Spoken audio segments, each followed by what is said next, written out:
Nebraska is going to host a transfer quarterback, not only a transfer quarterback, but a 3-year starter at Georgia Tech. So that's kind of very interesting. Jeff Sims is his name. He goes 6'4", 220. He'd have 2 years to play 23 career starts, played in the first or started the first 7 games for Georgia Tech this year, missed the final 5 games due to a sprained foot. So we'll break into that. Very interesting. What does it mean for Nebraska? What does it mean for Casey Thompson? Because that doesn't sound like a backup type of role that Jeff Sims would be looking for.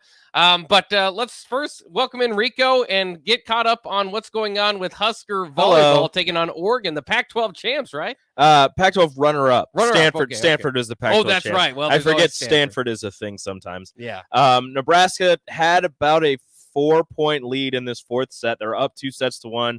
Oregon on a little bit of a run, just served the ball out. So Nebraska is currently down 22-21 in this fourth set. Again, they lead 2-1 if they can figure out a way to win this set, in which both teams are just hitting amazingly. I believe both teams are hitting over 300 in this set. If they can figure out a way to win this, they can avoid a winner-take-all fifth set and get a little extra rest before taking on the winner of Louisville-Baylor, who play 30 minutes after this one. Wow, hey, that's not going to be any easier if they do move on. Man, what do the first few sets look like? Are they pretty competitive, pretty close, getting into the first set was a little Nebraska defense heavy. It looked like Oregon came out a little sleepy, a little tired, as you would expect. It's 8 a.m. where they're from. Starting a 10 a.m. match. So they came out a little sleepy. Nebraska's defense was on fire early. Second set went to Oregon. Their offense, which is 4th in the country, woke up. They were hitting extremely well. Their freshman, let me find her name again because I forget her name. Their freshman, Mimi Collier, just going on a tear right now. She has 22 kills on 57 swings, only 5 errors. She's hitting almost 300 in the match. Nebraska's defense trying to figure out a way to stop her, but they're holding everybody else on the Oregon roster outside from Nunaviller and Collier are really tearing apart Nebraska's defense. But other than that, Nebraska's doing a really good job on the rest of the Oregon offense, but it seems as if they're going to those two. Oregon now with set point number 1 up 24-22 in this fourth set. Wow. So we will continue to give you updates on that. It's been competitive. Of course, it means a lot for Nebraska. Usually they can turn it on at this time of the year. And the Final Four is in Omaha. And Nebraska, obviously, man, that crowd in Omaha, if Nebraska is able to get there, will be fun. It'll be fun either way, but it'll be red. Oh, yeah. If Nebraska gets there. It'll be crazy if Nebraska can get to Omaha once again. They've been in Omaha multiple times when the Final Four is there. If they can make it again, it'll be wild. They'll have to face more than likely Wisconsin in the Final Four semifinals. But again, they got to get past Oregon first, and then the winner of Louisville-Baylor if they can get past Oregon. Again, Oregon's up 24-22, set point in this fourth set.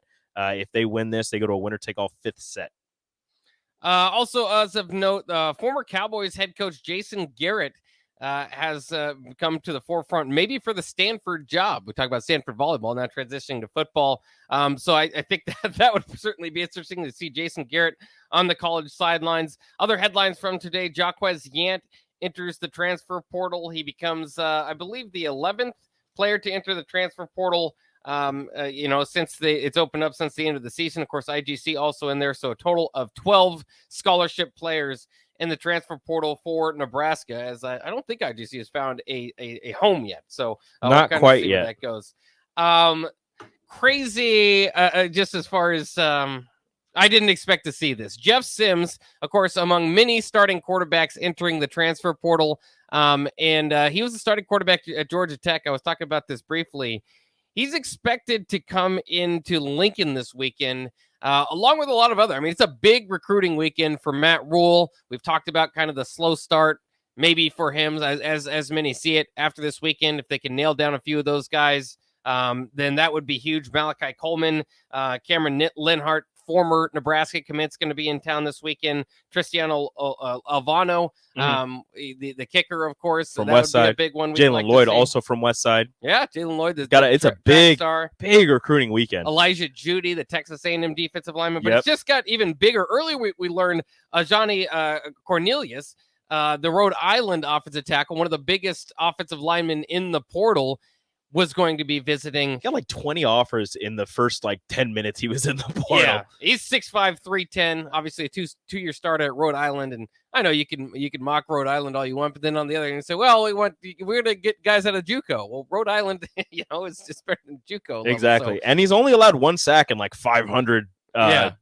snaps or something along those lines. I don't know the exact, but he's only allowed 1 sack in a whole bunch of snaps. Yeah. So in impressive stuff, and Nebraska clearly needs offensive linemen, but I didn't expect them to see, until we heard from Casey Thompson, them go after a starter in the portal. That's what this is. This does not look like a depth piece to me. Jeff Sims is a 3-year starter at Georgia Tech.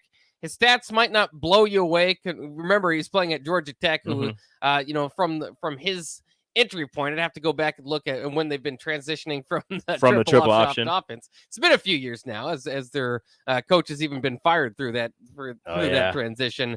But he has 4,464 yards, 30 touchdowns, 23 interceptions. Notable about him, also he's a dual threat. 1,152 yards on the ground, 11 touchdowns running on the ground.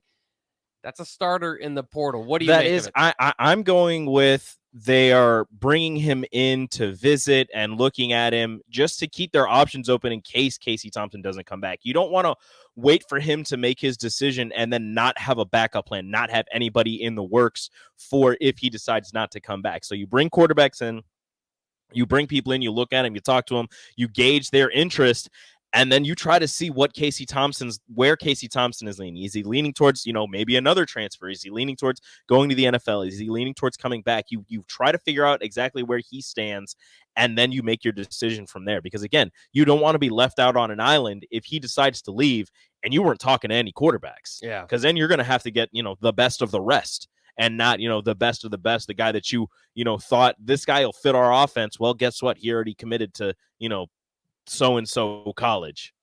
So, I think it's just keeping their options open. I don't see it as, Casey Thompson isn't coming back just yet. I see it as, Casey, we know you have options, and we want to keep our options open as well. Keep in mind, if Casey does return, he'll be 25 next year. That is a guy that has NFL dreams. I don't know if, I don't think he'd be drafted or anything, but he'd probably get a look if he went out now. Maybe if he comes back, puts himself in a better situation. Certainly, he'd have to have a heck of a year for teams to start looking at him at 25. But we've seen the Brandon Whedons and the it can happen. Winkies get looks before. Of course, those guys again at a different level in college than Casey has been this far. But it could happen. And if you look at the last 2 games for South Carolina and Spencer Rattler, if Casey Thompson can have get the offense off the bat and have somewhere close to that every single game, like, that'll put him on the map for NFL teams right away, especially with a more pro style offense. And so, because I just say that because I know that's his goal. And he also, I think last year was saying he had to turn down NIL offers. So the NIL that won't be a problem. Yeah, no, he got money. Because he had to focus a little bit more. He is just a guy that is hyper focused on football. So it got to the point with enough NIL opportunities, it was like that was going to take away from his football prep. So he decided to turn it down. It's hard to turn down money, but if it is ultimately toward the goal of getting to the NFL, it's understandable. And certainly Nebraska would be in great hands if he came back. I think you're right. I don't think this is signaling that Casey Thompson is going to leave or anything, but it is interesting. Jeff Sims, his skill set is interesting. Skill set's very interesting because I based on the stats, he seems like an okay passer. He seems like a pretty good passer. Seems like a really good rusher. So does that signal, I know that at Baylor, Matt Rule was kind of an RPO kind of guy. So is he going back to that? Are they going with the pro style offense that Satterfield likes to run? It's very interesting to look at the skill set that he has and then look at the offensive coordinator and the head coach and try to gauge exactly what kind of offense they're going to run. Because, you look at Nebraska for the last couple of years, they've had mobile quarterbacks. So it wouldn't really be going too far away from the fans would kind of be used to seeing what he has to offer. Yeah. And former Georgia Tech coach, by the way, Jeff Collins was the coach at Temple. He was one of the guys after Matt Rule left. So maybe that's the connection that you see there. Maybe still kind of staying in connection. That's where you maybe get a look for Jeff Sims. He's definitely a guy that's gonna land somewhere. Nebraska taking a look, not something I expected to see, but it makes this recruiting weekend all the more interesting as we move forward here. We'll continue talking about this. We got to get to break. We'll also give you the update on Husker volleyball as they're taking on Oregon. It's a tight one. It's a close one. So maybe by the time we get back, we'll let you know if they win that fourth set and move on